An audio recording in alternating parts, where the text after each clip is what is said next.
Assalamualaikum warahmatullahi wabarakatuh. Alhamdulillahi rabbil alamin. Wa bihi nasta'in ila umurid dunya waddin. Asyhadu an la ilaha illallah wahdahu la syarikalah. Wa asyhadu anna Muhammadan abduhu wa rasuluh la nabiyya ba'dah. Ada dua istilah di dalam ilmu pengetahuan Islam yang dikenal oleh masyarakat secara umum. Yang pertama disebut dengan naqli. Yang kedua adalah akli. Naqli adalah pengetahuan yang bersumber dari dalil nas, yakni Al-Quran dan hadis. Sedangkan akli adalah pengetahuan yang bersumber dari akal atau pikiran manusia, atau bersumber dari alam itu sendiri. Pada episode yang ke-47 ini, kita ingin mengkaji dalam kaitannya dengan dalil akli.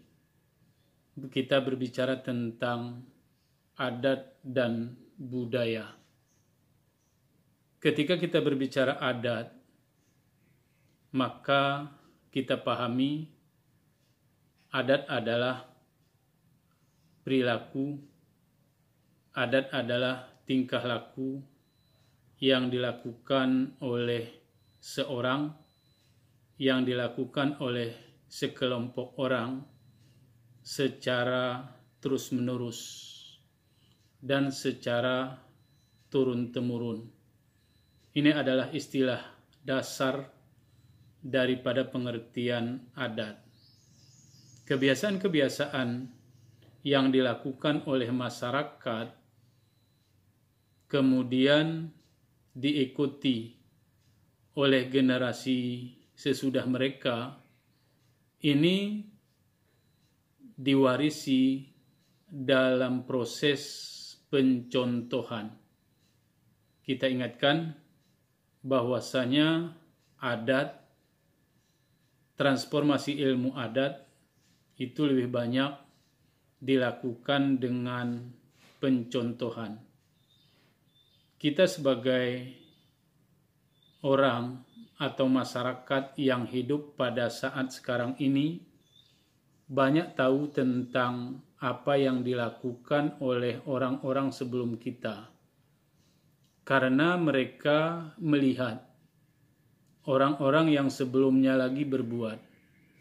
Lalu apa yang dia lihat dari orang sebelumnya, kemudian mereka lakukan dalam masyarakat, selanjutnya dicontohkan kepada kita. Kemudian kita tahu. Lalu kita bisa bilang kepada orang sesudah kita, ini adalah perbuatan-perbuatan, ini adalah aktivitas, ini adalah perhelatan yang dilakukan oleh orang tua kami dahulu. Lalu apa yang kita lakukan sekarang, kemudian dilihat oleh generasi-generasi sesudah kita, dia mengatakan itu adalah sebuah aktivitas yang pernah dilakukan oleh orang tuanya. Demikian juga sebenarnya kalau kita mau melihat bagaimana periwayatan hadis. Periwayatan hadis adalah pembelajaran, adalah pencontohan dari generasi ke generasi sampai kepada saat kita sekarang ini. Itulah tradisi sunnah yang diajarkan oleh Rasulullah SAW. Sebagai masyarakat yang hidup pada zaman modern, sebagai masyarakat yang hidup dengan teknologi yang majunya luar biasa, kita semua merasa khawatir. Apakah tradisi, apakah adat-adat yang dilakukan oleh masyarakat kita nanti satu saat akan hilang? boleh jadi budaya itu akan berganti dengan berkembangnya zaman. Budaya itu berganti karena kemajuan teknologi. Tapi apakah kita dengan statement itu akan kehilangan identitas, akan kehilangan jati diri? Karena adat adalah identitas. Karena adat adalah jati diri. Saya adalah orang yang dilahirkan dalam masyarakat Gayo. Saya sebagai orang Gayo. Saya keseharian saya menggunakan bahasa Gayo. Saya punya identitas yang disebut oleh orang sebagai orang Gayo. Saya banyak tahu tradisi-tradisi yang ada dalam masyarakat Gayo, karena alhamdulillah saya dilahirkan di tengah masyarakat Gayo yang melaksanakan adat istiadat, yang menggunakan bahasa identitas. Sehingga sampai hari ini semua orang akan katakan kalau saya adalah orang Gayo. Itulah adalah identitas yang bisa saya labelkan pada diri saya. Demikian juga dengan kita-kita semua. Kita bisa mengatakan diri kita siapa, karena kita punya identitas. Tetapi apakah identitas ini akan bisa terjawab, akan bisa terpelihara untuk selamanya? Ini menjadi kekhawatiran kita semua. Kenapa kita khawatir? Karena perkembangan zaman, karena perubahan budaya. Ini yang menyebabkan hilangnya identitas. Saya memberi contoh yang menjadi kekhawatiran kita pada saat sekarang ini. Ada sebuah tradisi. Sebenarnya ini bukan tradisi, tetapi ada sebuah fenomena di dalam masyarakat kita di kampung-kampung, itu menyekolahkan generasi mudanya atau anak-anaknya jauh dari tempat tinggal mereka. Boleh jadi memasukkan kepada dengan alasan sekolah yang lebih bagus, dengan alasan pendidikan agama itu diperlukan oleh semua orang. Tapi yang bagusnya mungkin dari sisi lain, mereka akan menyekolahkan anaknya tanpa alasan ekonomi. Kalaupun ekonomi mereka tidak memungkinkan, demi sekolah mereka akan korbankan apapun yang ada untuk menyekolahkan anaknya. Dari sisi ekonomi, membuat mereka menjadi termotivasi untuk berbuat, untuk mencari rezeki. Tapi dari sisi nilai budaya dan adat, seperti yang saya katakan tadi, mereka yang usianya 12 tahun, kalau kita hitung masuk SD 26 tahun, tamat SD atau min itu 6 tahun, maka dia berusia 12 tahun. Usia 12 tahun, itu mereka belum banyak berbicara atau mencontoh tentang tradisi-tradisi yang ada di dalam masyarakat.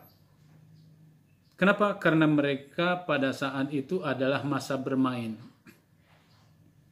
Apa yang menjadi kebiasaan yang dilakukan oleh masyarakat sebagai petani, pergi ke sawah, sebagai petani pergi ke kebun, sebagai nelayan pergi mencari ikan, atau yang lain sebagai peternak pergi mengembala. Ini dalam benak mereka belum tertanam. Mereka belum memahami itu. Kalaupun ada pesta-pesta di kampung mereka, apakah yang namanya pemberian nama kepada anak yang baru lahir, pesta perkawinan, pesta kematian, sunat rasul, atau kenduri-kenduri lain yang ada di dalam masyarakat, biasanya anak-anak yang umuran seperti itu belum mengikutinya. Kemudian mereka pergi meninggalkan kampung mereka untuk menuntut ilmu. Mereka meninggalkan tradisi-tradisi yang dilakukan oleh masyarakat mereka.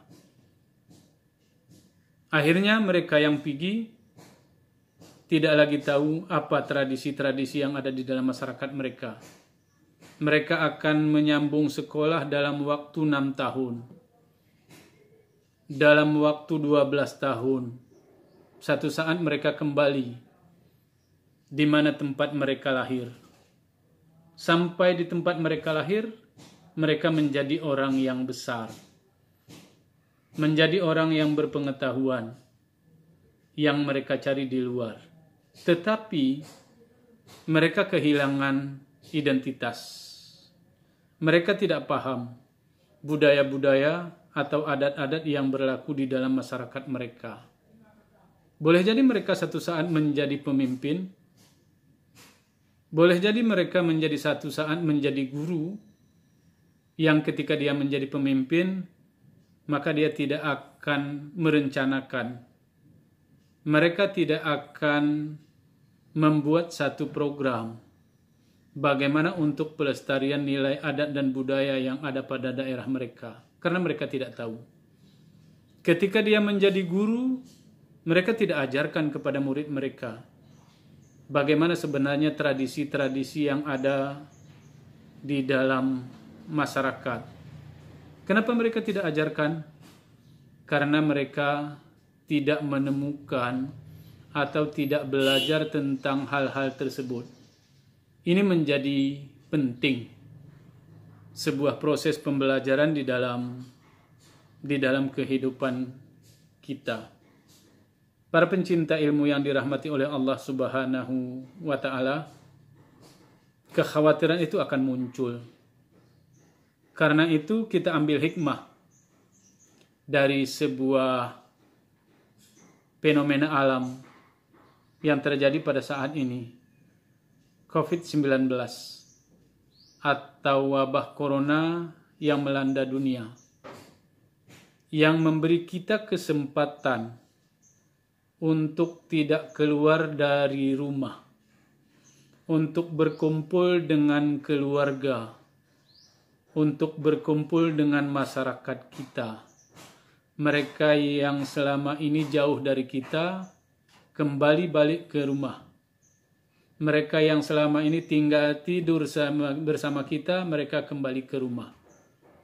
Kita punya kesempatan untuk mengajar. Kita punya kesempatan untuk memberi contoh. Kita punya kesempatan memberi tauladan kepada mereka-mereka yang selama ini mungkin mereka tidak merasa ada sebuah kepemilikan tentang budaya. Mereka tidak merasa ada sebuah tradisi yang hilang dari diri mereka karena memang mereka tidak kita ajarkan tentang tradisi tersebut. Karena itu, hikmah di balik sebuah musibah ini pasti tergantung kepada kita bagaimana kita memahami itu semua. Sehingga nanti satu saat kita berharap lahirlah masyarakat-masyarakat yang beradat. Lahirlah masyarakat-masyarakat yang berbudaya di dalam masyarakat kita yang kita bisa maknai sebagai sebuah hikmah dari bencana. Karena itu, jika ada hal-hal yang menjadi tradisi di dalam masyarakat kita, marilah kita mengajak anak-anak kita, generasi muda, untuk berperan serta di dalam kegiatan tersebut. Walaupun mereka hanya mencontoh apa yang kita lihat, walaupun mereka hanya menonton apa yang kita lakukan. Apakah itu sebuah prosesi bagaimana kita berangkat ke kebun, bagaimana kita membersihkan kebun, bagaimana kita memanen, bagaimana kita mengolah, itu adalah sebuah proses yang selalu kita lakukan secara rutin, yang aktivitas itu biasanya tidak pernah kita lakukan secara terbalik. Apakah kita sekarang dalam musim bersawah? Marilah kita membawa generasi muda, anak-anak kita ke sawah, supaya mereka tahu bagaimana sebenarnya prosesi tradisi orang yang melakukan atau menanam padi. yang dimulai dari membersihkan parit untuk pengaliran air, kemudian membuat tempat penyemaian padi, menyemai padi, kemudian membongkar tanah, kemudian menghancurkan tanah atau membajak, dan seterusnya. Biasanya proses-proses itu dalam makna tradisi, dalam makna adat di masyarakat kita, biasanya kita tidak pernah melakukannya secara terbalik.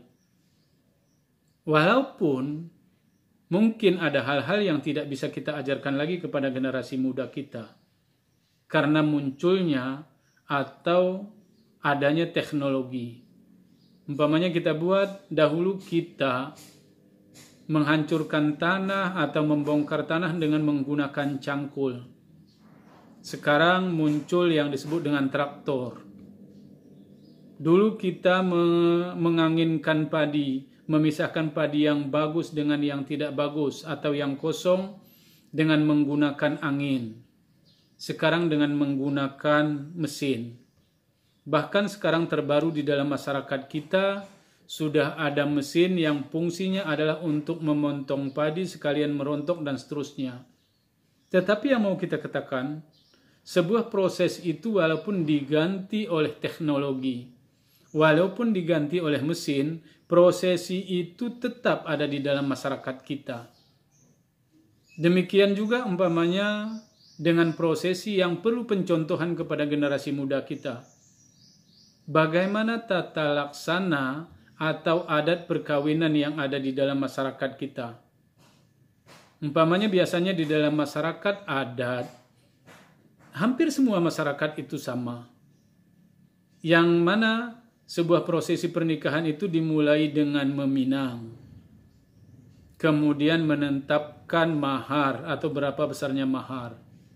Kemudian menentukan kapan terlaksananya akad nikah. Kemudian kapan terlaksananya resepsi dan seterusnya.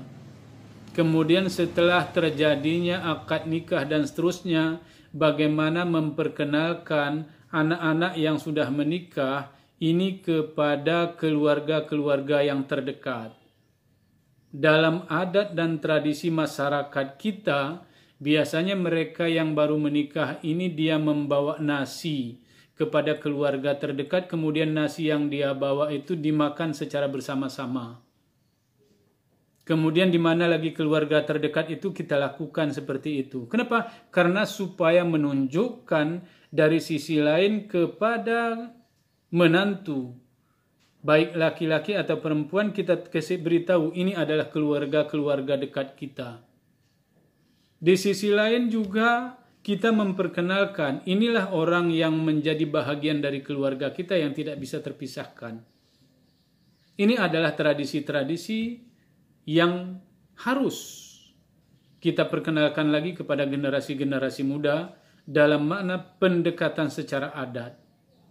Lebih bagus lagi, di dalam masyarakat kita harus kita pisah. Yang mana yang namanya ketentuan agama, yang mana yang namanya ketentuan adat. Biar apa? Biar masyarakat generasi muda kita mengetahui yang mana sebenarnya yang menjadi aturan syariat, yang mana menjadi aturan adat. Untuk apa ini diketahui? Paling kurang dalam makna modernisasi, mana yang boleh dihilangkan, mana yang tidak boleh dihilangkan, atau mana yang boleh dikurangi. Jangan pernah kita menganggap bahwasanya sebuah tradisi adat itu terkadang lebih penting dari prosesi agama. Ini menjadi penting, apalagi dengan munculnya tradisi-tradisi baru sekarang yang terkadang menghilangkan adat, munculnya musik-musik dan seterusnya, boleh kita lakukan itu. Tetapi harus kita tahu, ini adalah tradisi kita, ini bukan tradisi kita, ini bahagian dari agama dan seterusnya. Kenapa? Karena pewarisan itu menjadi penting. Seperti yang kami katakan tadi, itu adalah identitas. Masyarakat yang hidup di pegunungan punya tradisi dan identitas tersendiri. Masyarakat yang tinggal di pesisir punya adat dan identitas tersendiri. Masyarakat yang punya suku suku dan budaya yang berbeda punya identitas yang berbeda. Dan identitas itulah yang harus kita pertahankan dalam hidup kita sampai kapanpun. Kita jangan pernah merasa rugi ketika kita dijadikan menjadi orang yang punya identitas, apakah itu dalam makna minoritas atau yang lainnya. Tetapi kita harus bangga memiliki identitas. Karena saya yakin, kalau kita lihat dari sisi agama juga, bahwasanya identitas itu adalah merupakan ketetapan Allah. Dalam bahasa lain, kita ditakdirkan punya identitas yang berbeda. Kita ditakdirkan oleh Allah itu dengan suku-suku dan budaya yang berbeda. Untuk apa?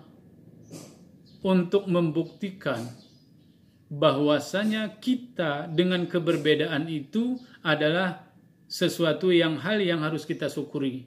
Karena kalau kita tidak berbeda, bukanlah yang disebut dengan sebuah ketetapan Allah. Apapun identitas orang, budaya apapun yang dimiliki oleh orang, kita harus menghargai sebagai identitas yang dikehendaki oleh Allah. Ini menjadi penting kepada kita dari sebuah kajian. Ada manfaat, ada hikmah, sehingga kita tidak perlu menyalahkan siapa. Terjadinya penyakit, terjadinya musibah, tidak perlu kita saling menyalahkan. Yang penting, mampukah keilmuan kita mengambil manfaat dari semua yang terjadi. Kami akhiri, wabillahi taufik wal hidayah. Assalamualaikum warahmatullahi wabarakatuh.